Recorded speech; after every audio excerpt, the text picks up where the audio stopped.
मित्रों नमस्कार। आज एक बहुत महत्वपूर्ण विषय पर हम आप लोगों से बात करेंगे। कल मैं फेसबुक देख रहा था तो फेसबुक पे देखते समय एक ऐसी पोस्ट मिली मुझे जिसमें कि अ, अंबेडकर साहब की एक फ़ोटो लगी हुई थी। अब पोस्ट करने वाले ने उस पे लिखा हुआ था कि अंबेडकर साहब की मूर्ति पर किसी ने पेशाब कर दिया। उस पोस्ट पर जो है तमाम लोगों ने फिर अपना कमेंट लिखना शुरू किया था। हमने देखा कि हज़ारों लोगों ने उस पे कमेंट किया हुआ है और वो कमेंट को पूरे जिसने जिन लोगों ने जो है कमेंट किया है उसमें जो है ज़्यादातर जो लोग हैं वो दो भागों में बटे हुए हैं। उसमें कुछ लोग जो है ऐसा करने वाले को गालियाँ दे रहे हैं, अपशब्द भी लिख रहे हैं और कुछ लोग जो है दूसरे पक्ष के लोग उनसे तमाम लोग पूछ रहे हैं कि जो है वो अंबेडकर साहब की मूर्ति पे कैसे कर दिए, क्या मूर्ति में शक्ति नहीं है क्या, और जो है वो मना नहीं किए क्या। तो ये सारे जो हमने उन लोगों के कमेंट्स पढ़े तो हमने ये देखा कि यह एक एक व्यक्ति ने अराजकता की। फिर इसके बाद जो है तमाम लोग जो है दो भागों में बट गए, फिर एक दूसरे के खिलाफ अपशब्दों का प्रयोग होने लगा और इस तरीके से हमने ये देखा कि उसमें दो दो जो है इस घटना में दो प्रमुख घटनाएं हुई। पहली तो ये कि समाज के दो लोग आपस में बट करके एक दूसरे के खिलाफ उल्टा पलटा बोलने लगे और दूसरा ये कि एक महापुरुष को अपमानित करने का जो है काम दोनों तरफ से किया गया। अब सवाल ये है कि ये वो लोग हैं जो बहुत ज़्यादा पढ़े लिखे या बहुत ज़्यादा जो है गहराई में जिनको समझ नहीं है या है कि नहीं वो तो अलग की बात है, लेकिन समाज में ज़्यादातर इनको लोग मानते हैं खा ये लोग ज़्यादातर पढ़े लिखे नहीं होंगे, ऐसे ही गाली गलौज का भाषा का प्रयोग करते हैं। ये तो इनकी बात हो गई, लेकिन सवाल ये है कि ऐसी घटनाओं के लिए, ऐसी स्थितियों के लिए जिम्मेदार कौन है। अगर आप इसको गहराई से देखेंगे तो आपको एक सच्चाई इसमें निकल आएगी कि इस तरह की घटनाओं के लिए जो लोग जिम्मेदार हैं, जो ऐसी परिस्थितियां पैदा कर रहे हैं, वो लोग पर्दे के पीछे भी ज़्यादातर लोग हैं और कुछ लोग पर्दे के आगे भी हैं। और इन लोगों को अगर हमसे कोई पूछे कि इन लोगों की कौन सी संज्ञा दी जाएगी तो ये इन लोगों को अंबेडकर जीवी कहा जा सकता है, क्योंकि ये वही लोग हैं जो अंबेडकर का नाम लेकर के और तमाम अनाप शनाप बातें वो जो है अंबेडकर के नाम पर करते रहते हैं, जबकि न वो अम्बेडकर को जानते हैं न उन्होंने अम्बेडकर को पढ़ा है। उसमें से ज़्यादातर तो लोग ऐसे हैं जो अम्बेडकर की बिरादरी के हैं, तो इस नाते वो समझते हैं कि हमारा अम्बेडकर पे विशेष अधिकार है और अम्बेडकर का नाम लेकर के हम चाहे जो बोल सकते हैं। यही वजह है कि ऐसे लोग जो अम्बेडकर की बिरादरी के हैं और वो अम्बेडकर को पढ़े भी नहीं हैं, वही लोग ज़्यादा उनको बदनाम करने का काम कर रहे हैं। अब देखिए, अब करेंगे क्या कि आप देखते होंगे जो है ऐसा काम करने वाले जो लोग हैं ज़्यादातर वो लोग हैं जो आर्थिक रूप से सक्षम हैं या सरकारी नौकरियों में हैं। वो लोग अंबेडकर का नाम लेकर के और अनाप शनाप जो है चीज़ें बोलते हैं। वो कभी कहेंगे कि जो है अंबेडकर ने ये कहा था, कभी कहेंगे अंबेडकर ने वो कहा था। फिर ऐसी ऐसी बातें जिनका कि अंबेडकर ने कभी जिस चीज़ का समर्थन नहीं किया, अंबेडकर जिसका विरोध करते रहे, उस बात को भी ये लोग अंबेडकर का नाम लेकर के बताते हैं कि अंबेडकर ने ऐसा करने के लिए कहा था। तो ये लोग अंबेडकर जीवी जो हैं, जो अंबेडकर का नाम लेकर के अपनी दुकान चला रहे हैं, ये लोग ही अंबेडकर के इस तरह के अपमान के लिए और फिर उसमें समाज के दो भागों को बांट देने के लिए जो जो कुछ लोग गालियां दे रहे हैं वो भी उनके लिए भी, और जो लोग ऐसे कृत्य पर खुश हो रहे हैं उनके लिए भी, इन सारी बातों के लिए यही अंबेडकर जीवी जिम्मेदार हैं, जिनको कि अंबेडकर के बारे में कुछ भी ज्ञान नहीं है। मूर्खता की पराकाष्ठा तक ये लोग बात करते हैं। अंबेडकर न पढ़ते हैं न अंबेडकर को जानते हैं।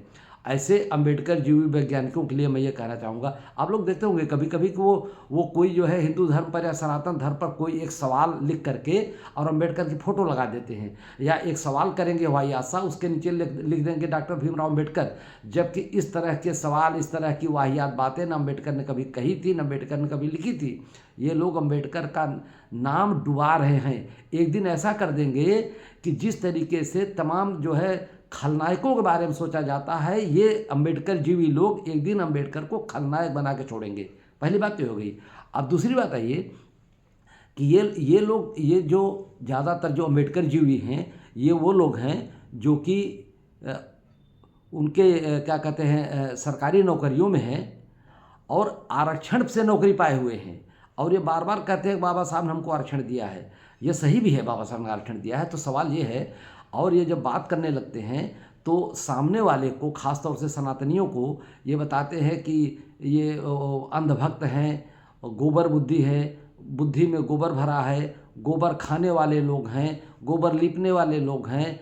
और इसके बाद जो है मतलब वो इस तरह से प्रेजेंट करते हैं अपने आप को जैसे कि दुनिया का सबसे बड़ा वैज्ञानिक विचार इन्हीं लोगों के पास है, और बाकी जो और लोग हैं वो सब एकदम मूर्ख बुद्धिहीन, उनके बुद्धि में गोबर भरा हुआ है।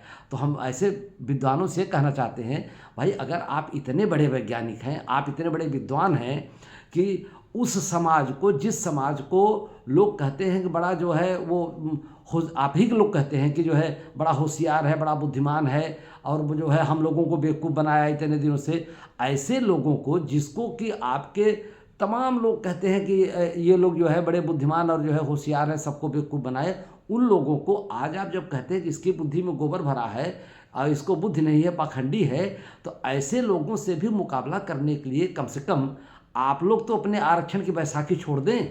इतने बड़े विद्वान हैं, इतने बड़े वैज्ञानिक हैं, तो आप अनावश्यक रूप से, और आप, हम नहीं कह रहे हैं कि आप छोड़ करके अपने भाइयों को दे दीजिए, हमको मत दीजिए।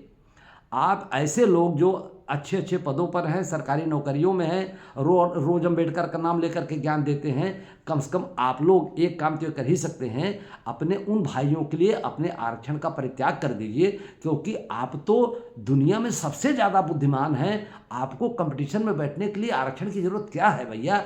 आप कम से कम अपने छोटे भाइयों के लिए छोड़ दीजिए, जो पीढ़ी दर पीढ़ी आप आरक्षण ले रहे हैं, कम को आरक्षण छोड़ करके उन परिवारों को दे दीजिए जिनको नहीं मिला है। आप 3 पीढ़ी से आरक्षण ले रहे हैं और आप विद्वान बने हुए हैं, उनको जो है सिखाते हैं कि सबके बुद्धि में गोबर भरा है, तो कम से कम उनके भले के लिए आप आरक्षण छोड़िए। और यह जो आपने जो ये अभी जो बता रहे हैं कि जो घटना घटी है, इस पर भी आप अपना कुछ ज्ञान दे दीजिए कि अगर जो है वो जिसको आप बताते हैं, जो सवाल आप पूछते हैं कि अगर मूर्ति में जो है जान होती तो कुत्ता जो मूतता है वो मूर्तियाँ मना कर देती, तो आप भी तो बता दीजिए कि अम्बेडकर भगवान, आप कहते हैं अम्बेडकर भगवान हैं, तो जिसने पेशाब किया उसको अम्बेडकर मना भी नहीं कर पाए। तो अम्बेडकर भगवान है कि नहीं, मूर्ति में कुछ जान है कि नहीं, ये आप भी बता दीजिए, क्योंकि आप ही का सवाल है। तो कम से कम इस पर तो आपको जवाबदेही देना चाहिए कि अगर उस मूर्तियों में कुछ होता, मूर्तियों में जान होती ही नहीं, जब कुछ होता ही नहीं तो पेशाब कर देने से अपमान कहाँ हो गया? जब मूर्तियों में कुछ नहीं होता, उसको कोई अस्तित्व नहीं है, ये आडंबर है, पाखंड है। तो सवाल ये है कि अम्बेडकर की मूर्ति पर अगर उसने किसी ने पेशाब कर दिया तो आप लोग हल्ला क्यों मचा रहे हैं? कह रहे हैं जो है कि इससे अपमान हो गया। हम हला उसका समर्थन नहीं करें, हम स्पष्ट बता दें कि ऐसे कृत्यों का हम विरोध कर रहे हैं, लेकिन इन सब चीज़ों के जिम्मेदार आप ही हैं जो अम्बेडकर जीवी है, आप ही लोग ये सारा सवाल खड़ा करते हैं।